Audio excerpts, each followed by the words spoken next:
अस्सलाम वालेकुम students. Week 13 में हमने अभी जो पहला लेक्चर था उसमें मैंने आपको दो क्लासेस क्रिएट करके दी थी, ए और बी। एक क्लास है ए जिसका एट्रीब्यूट है एक्स और वाई, और एक क्लास है बी जो कि एक्सटेंड कर रही है ए को, और इसका अपना एट्रीब्यूट है जेड, इंडिजिनस एट्रीब्यूट। एक्स और वाई जो है वो इसमें इनहेरिट हो रही है ए क्लास से, ठीक है। अच्छा, मैंने आपको ये बताया था, फिर मैंने जो मेन का फंक्शन था टेस्ट बी की क्लास के अंदर, उसमें मैंने आपको बताया था बी क्लास का एक ऑब्जेक्ट क्रिएट होगा, तो उसके कंस्ट्रक्टर को जब मैं कॉल करूंगा तो ए का इसके कंस्ट्रक्टर के अंदर पहले ए क्लास जो चाइल्ड है, जो पेरेंट है, उसका कंस्ट्रक्टर कॉल होगा, और फिर बी का अपना कंस्ट्रक्टर कॉल होगा। ये हमने देख लिया था, ठीक हो गया। अब मैं आपको ये बताना चाह रहा हूँ कि मैं एक इसमें फंक्शन ऐड करना चाह रहा हूँ क्लास बी में, जो इसके एट्रीब्यूट्स एक्स वाई और जेड तीनों को शो करेगा। एक्स और वाई इनहेरिटेड है, इसके अपने नहीं है, लेकिन जब ऑब्जेक्ट बी क्लास का क्रिएट होगा तो उसके अंदर ए का ऑब्जेक्ट भी वो ऑटोमेटिकली क्रिएट होगा। तो सबसे पहले ए क्लास में देखें। ए क्लास के अंदर मैं एक फंक्शन बना रहा हूँ स्ट्रिंग, और इसकी रिटर्न टाइप है स्ट्रिंग, और ये क्या कर रहा है, ये स्ट्रिंग फॉर्मेट में एक्स और वाई जो दोनों एट्रीब्यूट्स हैं क्लास के, उनको शो कर रहा है, ठीक है। इसके साथ मैंने add the rate of override लिखा है। ये क्यों लिखा है? Overrides the function of same name in object. ये ऑब्जेक्ट की क्लास के अंदर इसी फंक्शन टू स्ट्रिंग नामी एक और फंक्शन को ओवरराइड करता है। ये क्या बात है? इसलिए हमने इनहेरिटेंस की इंट्रो में पढ़ा था वीक 12 में कि हर क्लास जो जावा में मौजूद है वो बेसिकली क्या है, चाइल्ड क्लास है। किस क्लास की? ऑब्जेक्ट के क्लास की चाइल्ड क्लास है। तो इसके उस पे ऑब्जेक्ट में टू स्ट्रिंग का एक फंक्शन होता है। तो मैं ये चाह रहा हूँ कि जो क्लास मैंने ए के नाम से क्रिएट किया है, इसके अंदर और टू स्ट्रिंग का फंक्शन जो ऑब्जेक्ट से आया वो नहीं चले, बल्कि इसका अपना चले टू स्ट्रिंग का फंक्शन। तो इसलिए मैं इससे पहले at the rate of override लिखूंगा। अब यही कंसेप्ट जो है बी क्लास में होगा।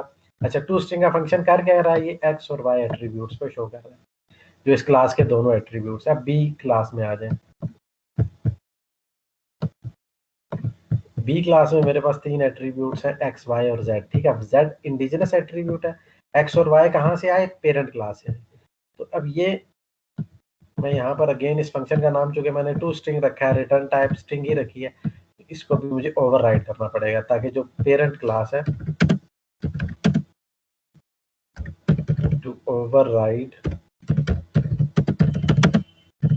द डेफिनेशन ऑफ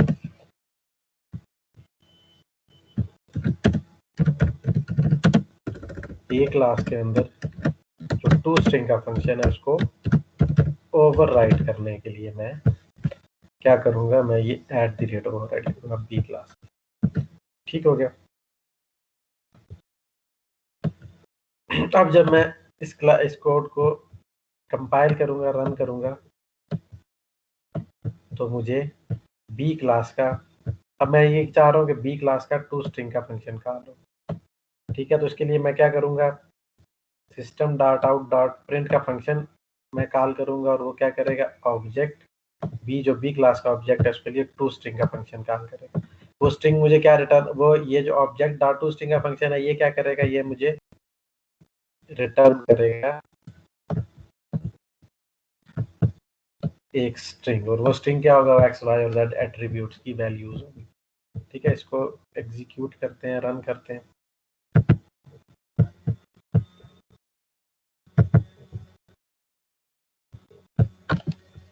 का पाथ में कॉपी करता हूँ फाइल का।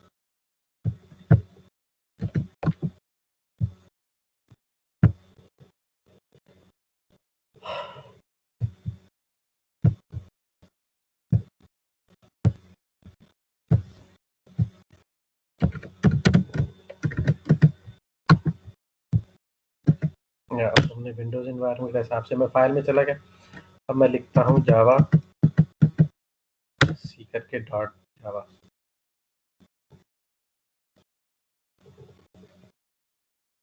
अब मैं टेस्ट बी के नाम से जो फाइल है उसे रन करता हूँ।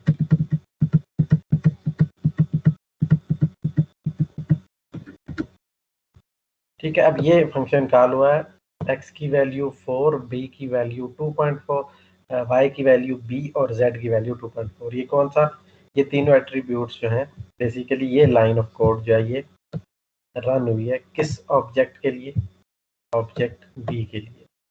ये मेन से मैंने कॉल किया। ठीक है, इस तरह से मैं चाइल्ड क्लास के अंदर पेरेंट क्लास के एट्रीब्यूट्स को यूज कर रहा हूँ और डिस्प्ले कर रहा हूँ। ये मेरे पास एग्जांपल हो गई है कि मैं किस तरह से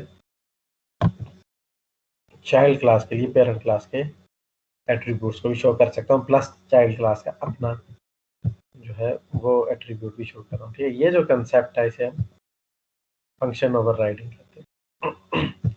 अच्छा, ये तो मैंने ए क्लास और बी क्लास की जो एग्जांपल कराई है ये बहुत सिंपल एग्जांपल है। ठीक, अब हम आ जाते हैं उस एग्जांपल की तरफ जो हमने वीक 12 में स्टार्ट की थी। वो एग्जांपल क्या थी, उसमें दो क्लासेस थी, एक कमीशन एम्प्लॉय और एक बेस प्लस कमीशन एम्प्लॉय। उसके लिए मैं वीक 12 ओपन करता हूँ, वीक 12 की जो लैब थी उसको ओपन करता हूँ, उसमें हम एग्जांपल कर रहे थे।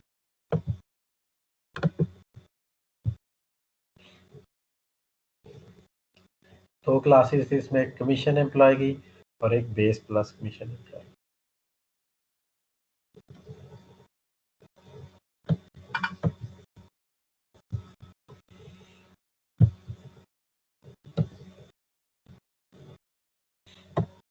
ठीक है, ये लैब थी हमारी। ये लैब अगर आपने प्रैक्टिस नहीं की हुई तो लाजमन कर लें ताकि आपको समझ आए कि हमें इनहेरिटेंस की ज़रूरत क्यों पड़ रही है।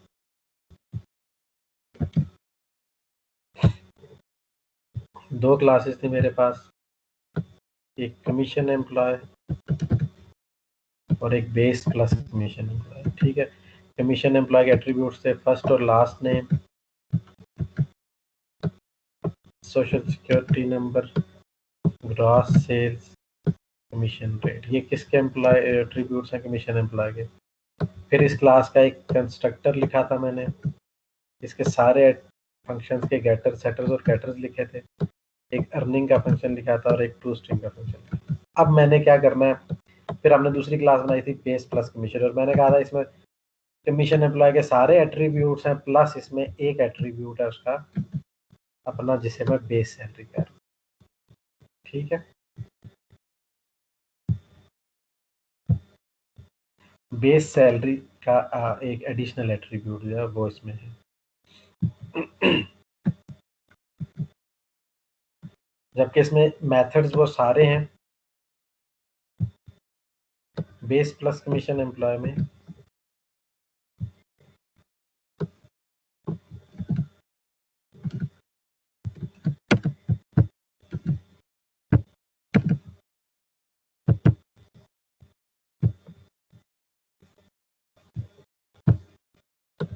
बेस प्लस कमीशन एम्प्लॉय में सारे एट्रीब्यूट्स वही होंगे जो कि कमीशन एम्प्लॉय में, सिर्फ उसमें चूंकि बेस सैलरी का एट्रीब्यूट ऐड हुआ है तो बेस सैलरी के लिए गेट और सेट का फंक्शन होगा, प्लस अर्निंग का मेथड थोड़ा डिफरेंट इंप्लीमेंट होगा, और टू स्ट्रिंग के फंक्शन में सारे एट्रीब्यूट्स शो होंगे प्लस बेस सैलरी भी शो होगी। तो इसमें आपने ध्यान में रखने वाली क्या बात है कि कमीशन एम्प्लॉय की क्लास में सारे एट्रीब्यूट्स हैं जो बेस प्लस कमीशन एम्प्लॉय की क्लास में वो सारे एट्रीब्यूट्स हैं जो कमीशन एम्प्लॉय क्लास में सिर्फ एक एट्रीब्यूट एडिशनल है, उस एक एट्रीब्यूट की वजह। अच्छा, मेथड्स भी वही सारे हैं जो कमीशन एम्प्लॉय में है, जो पेरेंट के एट्रीब्यूट्स हैं वो सारे बेस में मौजूद है, प्लस सिर्फ एक फंक्शंस भी वही सारे मौजूद हैं, लेकिन बेस सैलरी के लिए एक सेट और गेट का एक्स्ट्रा फंक्शन होगा। अर्निंग को कैलकुलेट करने का मेथड डिफरेंट होगा। कैसे डिफरेंट होगा, अर्निंग जब कमीशन एम्प्लॉय के लिए कैलकुलेट करेंगे तो वो कमीशन रेट को मल्टीप्लाई कर देंगे ग्रॉस सेल से। ठीक है, वो हम ये फंक्शन देख लेते हैं।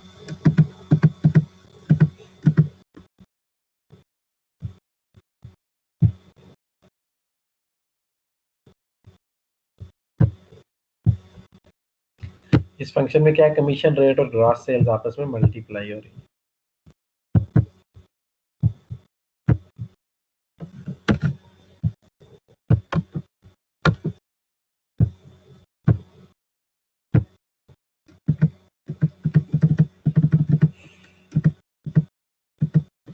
ठीक है, ये अर्निंग का फर्स्ट फंक्शन है, इसमें कमीशन रेट और ग्रॉस सेल्स आपस में मल्टीप्लाई हो रहे हैं। अब यही अर्निंग का फंक्शन जब base plus commission employee class में आएगा तो फिर अर्निंग में क्या डिफरेंस आएगा, उसमें बेस सैलरी भी ऐड हो जाएगी, वही कमीशन रेट और ग्रॉस सेल्स आपस में मल्टीप्लाई हो रहे हैं, प्लस बीच में ऐड हो रहा है बेस सैलरी। और टू स्ट्रिंग के फंक्शन में क्या डिफरेंस है, टू स्ट्रिंग का फंक्शन एम्प्लॉय की क्लास में, कमीशन एम्प्लॉय क्लास में उसके सारे एट्रीब्यूट्स फर्स्ट नेम से लेके कमीशन रेट तक सारे एट्रीब्यूट्स को शो करता है। टू स्ट्रिंग का फंक्शन जब child class base plus commission class में आएगा तो वो उसमें एक एट्रीब्यूट हो रहा है बेस सैलरी, वो भी शो करेगा। तो basically base plus commission employee और कमीशन एम्प्लॉय में 80-90% कोड सेम है, कुछ चीज़ें एडिशनल है बेस प्लस कमीशन एम्प्लॉय में। तो ये चीज़ हमने लास्ट टाइम लैब में किया without inheritance, base plus commission की क्लास स्क्रैच से क्रिएट किया। अब जो हम base plus commission employee class create करेंगे ये स्क्रैच से नहीं करेंगे, बल्कि हम क्या करेंगे अब हम इसमें जैसे मैंने ए और बी की क्लास की को ए को पेरेंट बना दिया, बी को चाइल्ड बना दिया, वैसे अब हम इम्प्लीमेंट करेंगे बेस प्लस कमीशन की क्लास को कमीशन एम्प्लॉय की चाइल्ड क्लास बना देंगे।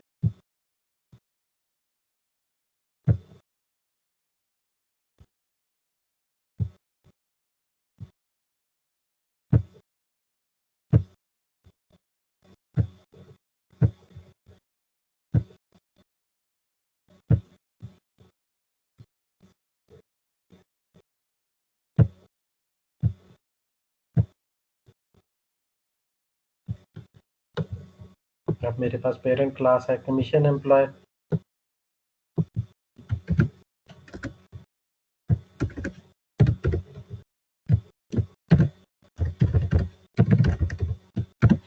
कमीशन एम्प्लॉय पेरेंट क्लास है, और मेरे पास चाइल्ड क्लास है base plus commission employ.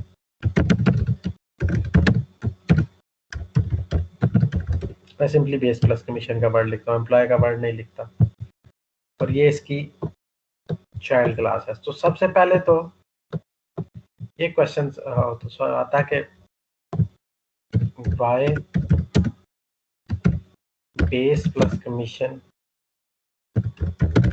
qualifies for a child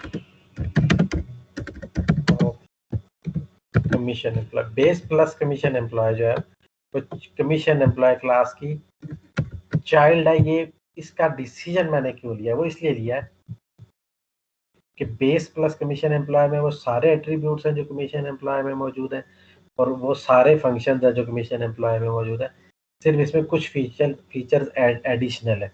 ठीक है, बिल्कुल ऐसी एग्जांपल है जैसे मैं कहूँ कि एक स्टूडेंट क्लास में पर्सन क्लास के सारे एट्रीब्यूट्स होंगे, उसका नेम होगा, उसका एड्रेस होगा, उसकी डेट ऑफ बर्थ होगी, प्लस प्लस उसके कुछ अपने एट्रीब्यूट्स होंगे, वो किस यूनिवर्सिटी में एनरोल है, उसका रजिस्ट्रेशन नंबर क्या है, उसका सब्जेक्ट क्या है।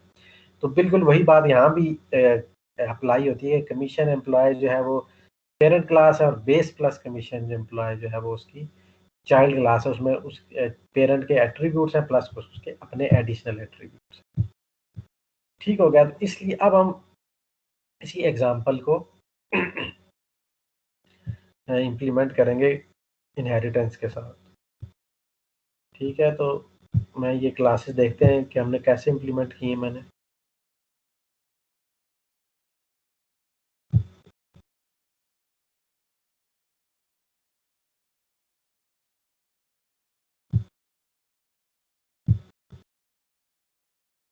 सबसे पहले कमीशन एम्प्लॉय क्लास को एक दफ़ा रिवाइज कर लें। इसके एट्रीब्यूट्स हैं first name, last name, SSN, cross sales, commission rate वगैरह। ठीक है, इसका जो कंस्ट्रक्टर है उसको देखें, उसमें 5 एट्रीब्यूट्स हैं, पैरामीटर्स हैं फर्स्ट, लास्ट, एसएसएन, सेल्स और रेट। और ये पांचों जो इनपुट पैरामीटर्स हैं, ये पांचों attributes first name, last name, SSN, cross sales और कमीशन रेट, इन सबको वैल्यूज असाइन करेंगे। ठीक है, ये बस यहीं तक देखते हैं। अब बेस प्लस कमीशन एम्प्लॉय की क्लास में आ जाए। मैंने बेस प्लस कमीशन के नाम से क्लास बनाई। अब इसमें सबसे इंपॉर्टेंट बात यह है कि base plus commission employee extends commission employee. इसका क्या मतलब है? Base plus commission class is a child class of commission employee. इसका क्या मतलब हुआ कि बेस के जितने बेस कमीशन एम्प्लॉय के जितने एट्रीब्यूट्स हैं वो और जितने फंक्शंस हैं वो बेस प्लस कमीशन में आ गए। और यहाँ पर इसके नीचे मैंने इसका एक एट्रीब्यूट डिक्लेयर किया बेस सैलरी, लेकिन ये इसका इंडिजिनस एट्रीब्यूट है। इसके अलावा इसने इनहेरिटेड एट्रीब्यूट्स 5 वो भी बेस प्लस कमीशन के एट्रीब्यूट्स हैं। अब जरा इसका कंस्ट्रक्टर देखें। बेस प्लस कमीशन क्लास का कंस्ट्रक्टर जो है उसके उसमें उसका जो यहाँ पर पैरामीटर्स है 6 पैरामीटर्स है, एक पैरामीटर नहीं है इसके कंस्ट्रक्टर के लिए, बल्कि 6 पैरामीटर्स हैं। वो पहले 5 parameters first last SSN sales और रेट, और ये वही हैं जो कि पे कमीशन एम्प्लॉय के क्लास में भी मैंने इनपुट पैरामीटर्स रखे थे। सिर्फ बेस का के नाम से एक पैरामीटर एक्स्ट्रा बनाया है। वो क्यों? क्योंकि ये जो पहले 5 पैरामीटर्स हैं ये सुपर क्लास के कंस्ट्रक्टर को जाएंगे, सुपर के कीवर्ड के जरिए चाइल्ड पेरेंट के कंस्ट्रक्टर को जाएंगे, और सिर्फ एक जो इनपुट पैरामीटर है बेस वो इंडिजिनस एट्रीब्यूट बेस सैलरी को इनिशियलाइज करने के लिए यूज होगा। ठीक हो गया? तो अब अगर मैं एक और क्लास, अब मैंने अगर इस चाइल्ड इसकी जो टेस्ट क्लास है commission employee test dot Java, commission employee dot test, इसके अंदर मैंने मेन का फंक्शन लिखा है। इसके अंदर बेस प्लस कमीशन एम्प्लॉय का ऑब्जेक्ट बनाया B1, और इसके अंदर मैंने ये 5 वैल्यूज लिखी हैं। First name Bob, last name ल्यूज, SSN जो है ये ऑल थ्री 5000 जो है वो ग्रॉस सेल्स है, 0.04 कमीशन रेट है, और 1600 जो है वो बेस सैलरी है। ठीक है, अब मैं यहाँ पर एक मैसेज लिखता हूँ।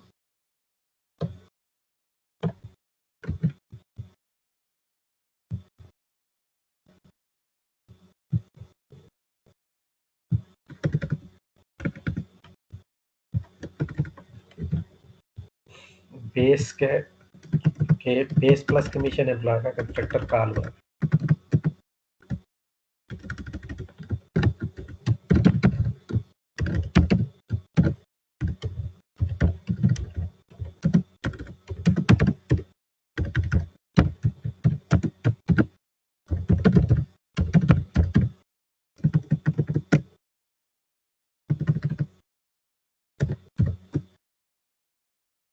मैंने मैसेज डाल दिया कि बेस प्लस कमीशन एम्प्लॉय का कंस्ट्रक्टर काम।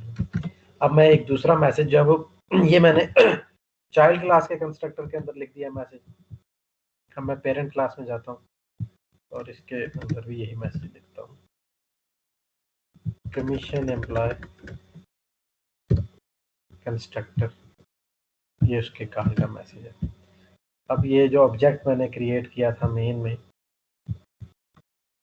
बेस प्लस कमीशन, इसका जब ऑब्जेक्ट क्रिएट होगा तो पेरेंट का पहले कंस्ट्रक्टर कॉल होगा और फिर चाइल्ड का कंस्ट्रक्टर वो कॉल होगा।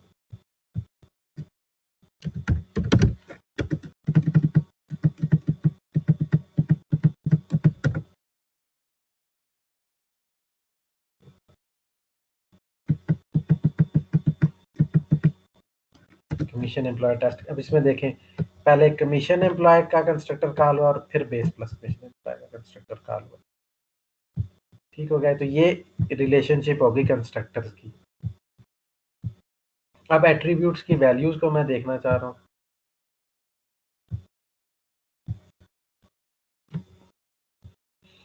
तो अब इसमें एट्रीब्यूट्स जब बेस प्लस कमीशन एम्प्लॉय का ऑब्जेक्ट क्रिएट हुआ है तो इसके एट्रीब्यूट्स की वैल्यूज क्या है? अब ये मेरा क्वेश्चन है। इसके लिए मैं एक टू स्ट्रिंग का फंक्शन कॉल करता हूँ, क्रिएट करता हूँ,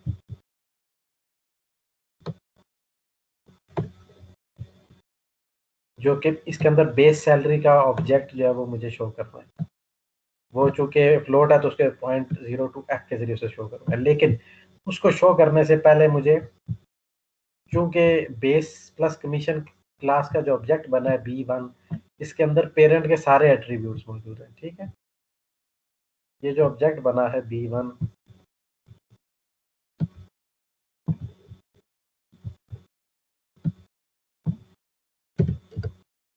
ये जो B1 ऑब्जेक्ट बना है इसके अंदर एट्रीब्यूट्स कौन कौन से मौजूद हैं? इसके अंदर अपना जो इंडिजिनस एट्रीब्यूट है वो है बेस सैलरी।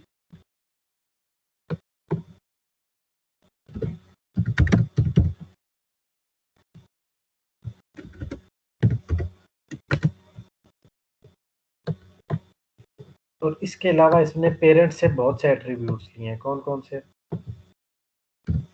फर्स्ट नेम है, लास्ट नेम है, SSN है, ग्रॉस सेल्स है,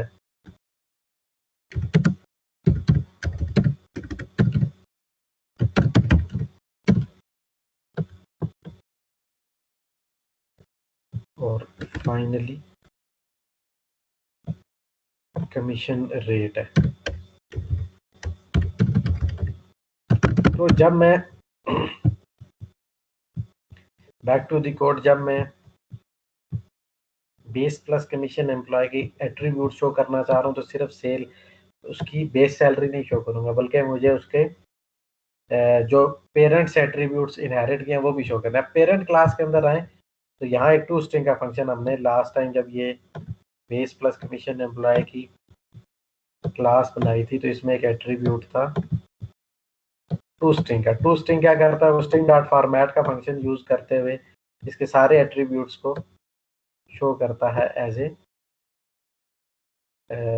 स्ट्रिंग है। फर्स्ट नेम जो है और ampersand of S, last name ampersand of S, SSN, gross sales, rent वगैरह, ये सारी वैल्यूज इस फंक्शन के जरिए शो करता है। अब मैं ये सारी वैल्यूज, एक तो ये जैसे मैंने क्लास बी और ए की रिलेशनशिप में किया था कि ये सारी वैल्यूज यहाँ पर दोबारा शो करूँ क्योंकि इनकी टाइप तो मैंने प्रोटेक्टेड बना दी है।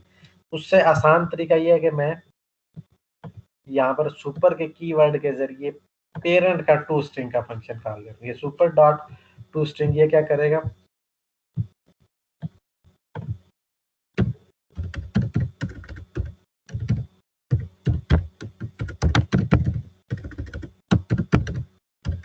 सुपर डॉट टू स्ट्रिंग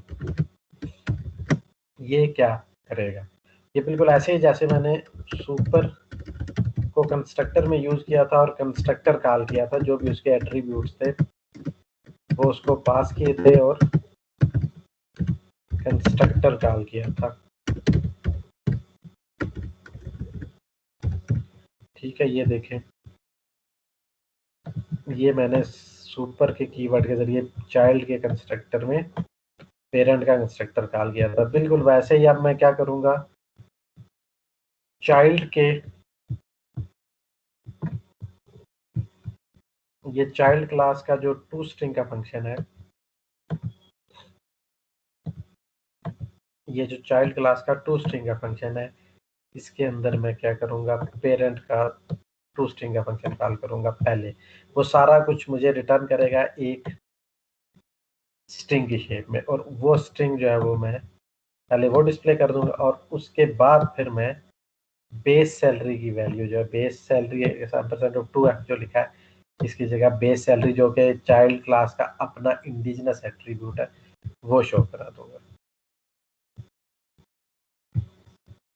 ठीक हो गया। अब इसके साथ मैंने ओवरराइड का फंक्शन लिखा है कि ये कन्फ्लिक्ट पैदा ना हो कि पेरेंट और चाइल्ड के जो टू स्ट्रिंग है उसमें से कौन सा यूज होना है।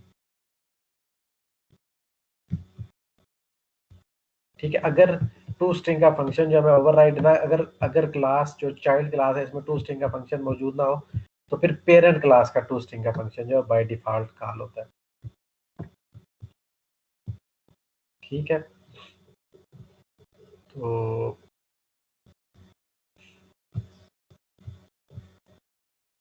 अब देखें मैं मेन में जाके क्या करूंगा, मैंने system dot out dot print F करके कहा है कि ये ऑब्जेक्ट B1 जो मैंने क्रिएट किया है इसके लिए टू स्ट्रिंग का फंक्शन कॉल करो।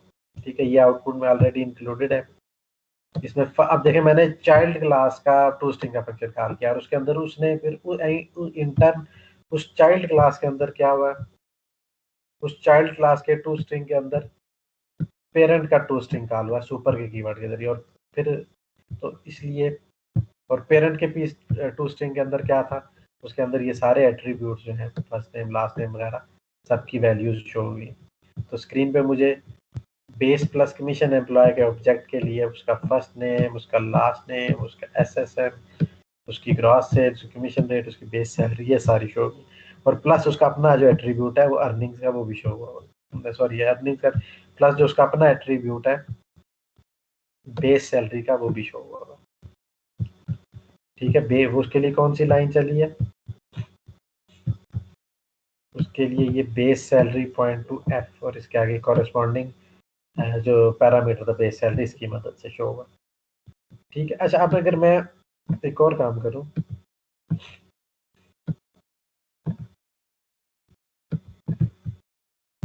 अगर ये तो वो फंक्शन था जो कि चाइल्ड क्लास के अंदर पेरेंट क्लास का ओवरराइड हुआ था, एक पॉसिबिलिटी ये भी है कि चाइल्ड क्लास के अंदर मैं चाइल्ड क्लास के ऑब्जेक्ट के लिए पेरेंट क्लास का फंक्शन जो है वो कॉल करूं।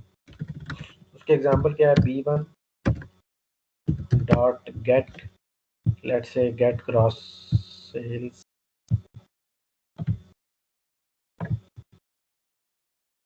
गेट एसएसएन कर लेते हैं। चाइल्ड क्लास के ऑब्जेक्ट है b1, उसके लिए मैं एसएसएन का फंक्शन कॉल करता हूँ। ठीक है,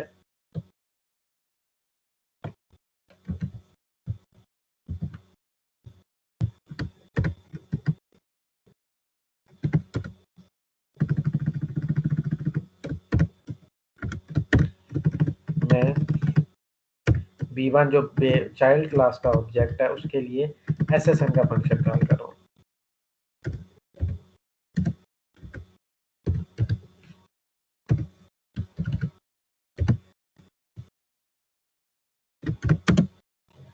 एम्परसेंड ऑफ एस, क्योंकि ये स्ट्रिंग वैल्यू रिटर्न करेगा। ठीक है, एसएसएन जो है वो स्ट्रिंग वैल्यू रिटर्न करेगा, इसलिए एम्परसेंड ऑफ एस के जरिए इस वैल्यू को गेट करूंगा।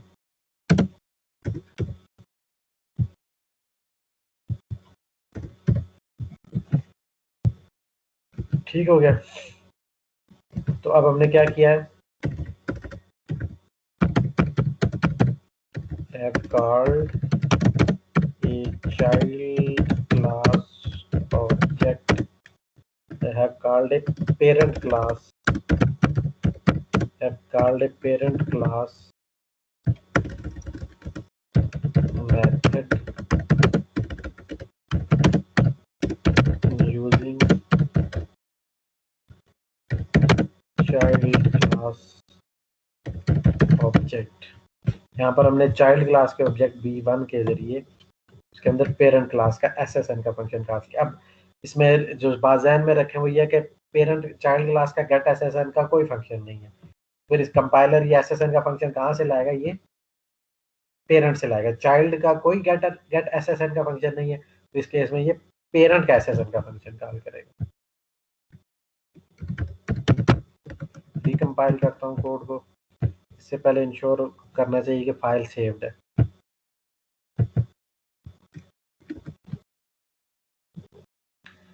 ठीक हो गया, अब मैं इसको रन करता हूँ।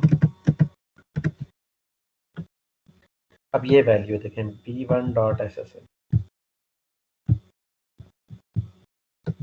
अब मैंने ये क्या किया, ये मैंने चाइल्ड क्लास के लिए पेरेंट क्लास का फंक्शन कॉल किया और मेथड कॉल किया।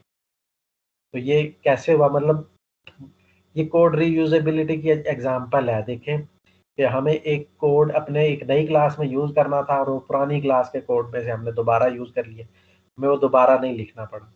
तो इस तरह से इनहेरिटेंस कोड रीयूजेबिलिटी को क्रिएट करती है। इसके बाद आ जाता है,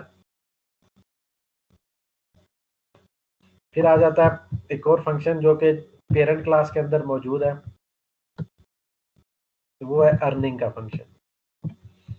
ग्रास सेल्स और कमीशन रेट को आपस में मल्टीप्लाई करें, अर्निंग मिल जाएगी। अब यही चीज जब बेस प्लस कमीशन के अंदर आएगी तो अर्निंग क्या होगी, वो कैसे कैलकुलेट हो सकती है? वो हो सकती है gross sales into commission rate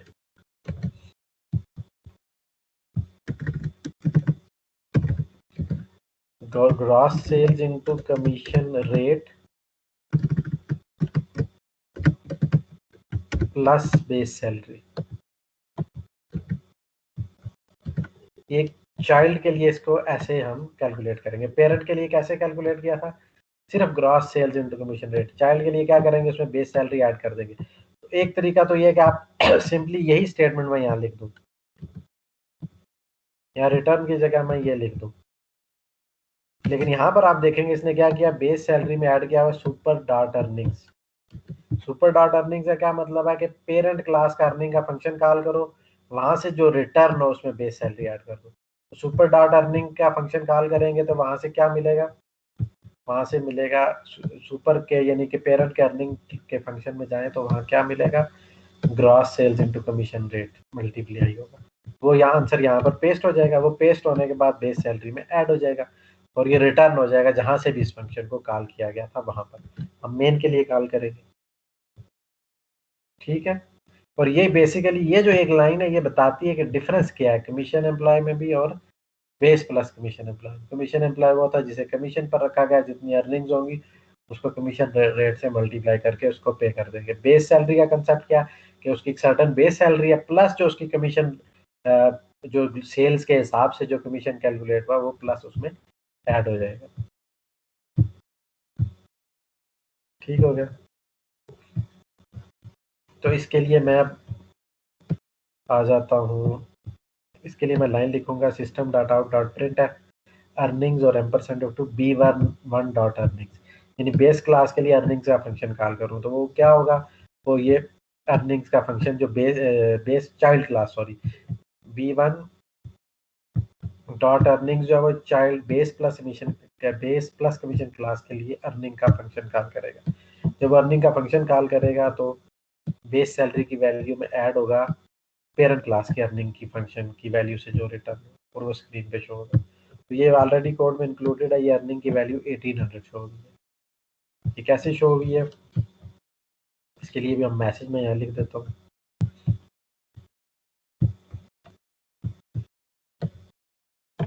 ये कंफर्म करने के लिए कि ये कैसे कैलकुलेट हुई है।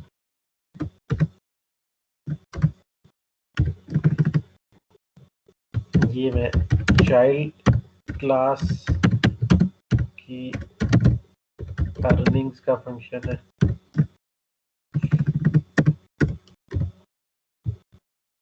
ठीक हो गया। और ये पेरेंट क्लास की अर्निंग्स का फंक्शन है, ठीक है। तो हम देखेंगे कि पहले पेरेंट क्लास के अर्निंग का फंक्शन कॉल होगा और चाइल्ड क्लास की अर्निंग के अंदर पेरेंट और पहले जो अर्निंग का जो फंक्शन है वो चाइल्ड के लिए कॉल होगा लेकिन वो पेरेंट के अर्निंग्स को भी यूज करेगा, ठीक है। वो मैं स्क्रीन पर डिस्प्ले करा देता हूँ।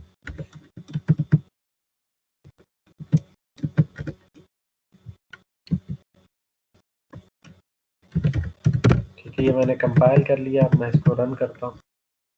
अब आप देखें इसने चाइल्ड के अर्निंग का फंक्शन कॉल हुआ, फिर पेरेंट के अर्निंग का फंक्शन कॉल हुआ, फिर उसने वैल्यू 1800 रिटर्न की जो कि स्क्रीन पे शो होगी। तो ये जितनी सारे डिस्कशन है वो इस सारे डिस्कशन की समरी क्या है, जो बात मैं बताना चाह रहा हूँ वो क्या है? वो ये है कि हमने लैब 12 में क्या किया था, बेस प्लस कमीशन की क्लास बनाई थी और फिर हमने कमीशन एम्प्लॉय क्लास बनाई थी और फिर base plus commission employee class बनाई थी। दोनों क्लासेस में हाई सिमिलैरिटी थी, सिर्फ ये था कि बेस प्लस कमीशन में कुछ चीजें एक्स्ट्रा थी, उसमें बेस सैलरी एक्स्ट्रा थी और अर्निंग्स का फंक्शन जो है मॉडिफाइड था। ठीक हो गया। अब ये काम जब हमने विदाउट इनहेरिटेंस वीक 12 में किया तो क्या हुआ, हमारा कोड बहुत लेंथी था जबकि कोड में रीयूजेबिलिटी नहीं थी, जबकि सेम चीज हम रीयूज कर रहे थे चाइल्ड बेस प्लस कमीशन के एम्प्लॉय। तो मैंने कहा हम यही काम इनहेरिटेंस से इस वीक में दोबारा करते हैं लेकिन इनहेरिटेंस यूज करते हैं। यानी इनहेरिटेंस कैसे यूज करते हैं कि हमने बेस प्लस कमीशन एम्प्लॉय की क्लास बनाई है और उसके अंदर सारे एट्रीब्यूट्स और कमीशन में के क्लास में मौजूद है वो दोबारा लिखने की बजाय मैं लिख दूंगा base plus commission extends commission employee. तो क्या होगा, जितने कमीशन एम्प्लॉय के एट्रीब्यूट्स हैं वो सारे बेस प्लस कमीशन में आ जाएंगे, और जो एट्रीब्यूट एक्स्ट्रा वो सिर्फ वो इसके अंदर डिक्लेयर करना है। तो ये कोड रीयूजेबिलिटी होगी। इसी तरह कंस्ट्रक्टर, चाइल्ड के कंस्ट्रक्टर के अंदर पेरेंट का कंस्ट्रक्टर कॉल के किया, अगेन दोबारा से कंस्ट्रक्टर में सारा कुछ लिखने की जरूरत नहीं, कोड रीयूजेबिलिटी होगी। चाइल्ड क्लास के अंदर हमारा कोड जो है वो रीयूजेबल हो गया। इसी तरह टू स्ट्रिंग के फंक्शन में हमने पेरेंट के टू स्ट्रिंग को कॉल किया। इसी तरह चाइल्ड अर्निंग्स में हमने पेरेंट के अर्निंग का कॉल किया। तो इस तरह से हमें कोड पुराना पहले से मौजूद एक एग्जिस्टिंग क्लास का कोड हमने रीयूज किया without modification, without in the original class. जो मॉडिफिकेशन हमें करनी पड़ी है वो चाइल्ड क्लास में करनी पड़ी है। तो बेस प्लस कमीशन क्लास का कोड बहुत लेंथी था, कोड भी कंपैक्ट हो गया और इजीली मैनेजेबल हो गया। तो ये एक्चुअली ये वो चीज़ है जो जिसकी वजह से हम ऊप को यूज करते हैं।